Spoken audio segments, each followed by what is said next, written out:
All right, welcome, ladies and gentlemen. Glad to have you with us again for Ask an Artist. Once again, we're here with some of our fantastic Night of Artists. Today, we're visiting with Stefan Savides. Stefan, how are you doing? I'm both, I think both hunky and dory, both at the same time, which is 2 out of 2 in my book. Right?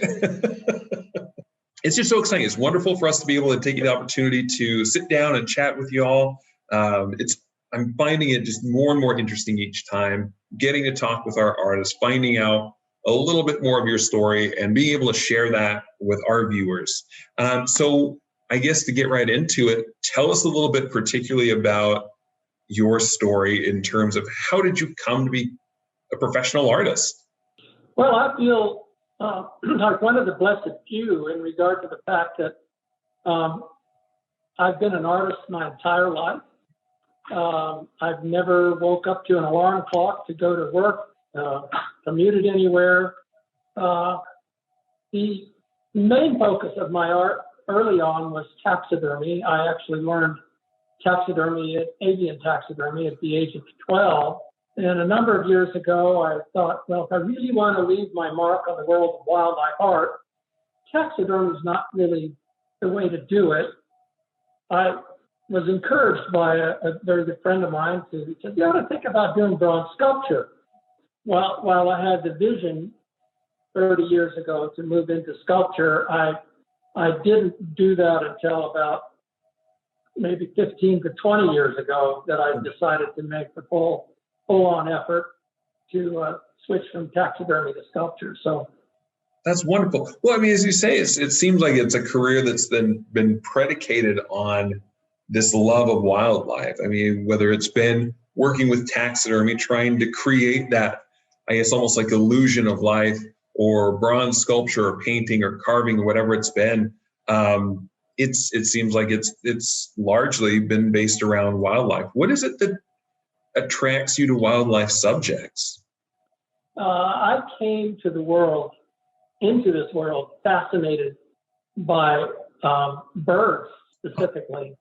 I can remember my very first childhood memories, and I don't know how far back you can remember, but for me, I can remember as far back as about 4 years old. Wow. And the memories I remember were centered around birds. When I was a little older, probably Cub Scout age, my mother, of course, she recognized my love of birds. And she, instead of enrolling me in the Cub Scouts, which she thought was a precursor to the Army, she enrolled me. She actually formed a junior Audubon club. Wow. And myself and a couple of 2-3 friends met once a month, and she had a curriculum that the Audubon Society gave to her, and she ran through that and took us places where we could watch different birds, and so and she had a very soft spot in her heart for the natural world, and you know, I got my appreciation of that through her as well. So I can't thank my dear mother enough for my life. So you spent your childhood just immersed in nature. It was all the time. That just sounds incredible. Absolutely. That sounds Absolutely. Really. Well, I think it's one of my favorite.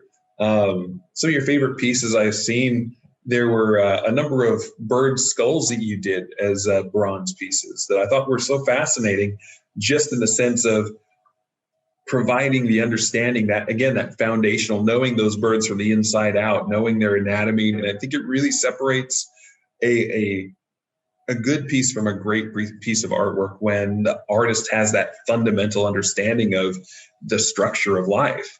And you made this wonderful piece this year for our Night of Artists show. It's a piece called High Power. I'm actually going to bring it up on our screen real quick. Tell us a little bit about this piece here, and what inspired this particular piece.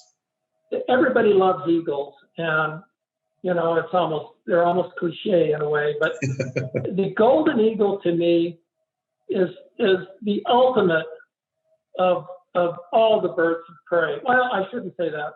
There are some other eagles that are pretty darn impressive, but the golden eagle, for some reason or another, while it doesn't have the the markings that a bald eagle has, and it doesn't have the reputation and all the symbols of freedom and all that stuff.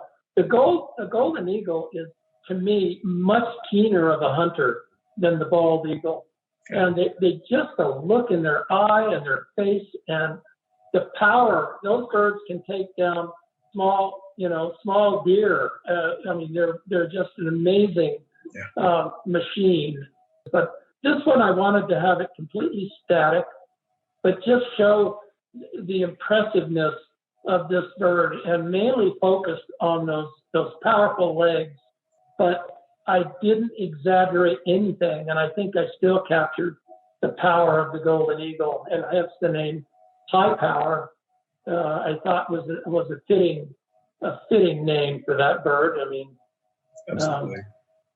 And it's true. I think you've captured it beautifully. It's a great piece, and it does the color it does. It looks just like right on point, and it's almost as though you're catching this bird by surprise, and you just get that sense of power when you come upon it. So, well, thank you again, Stefan, and thank you all for watching today. We hope you're watching, and we hope that you're all being safe. And we want you to know that we are still moving forward. We are planning for our Night of Artists event.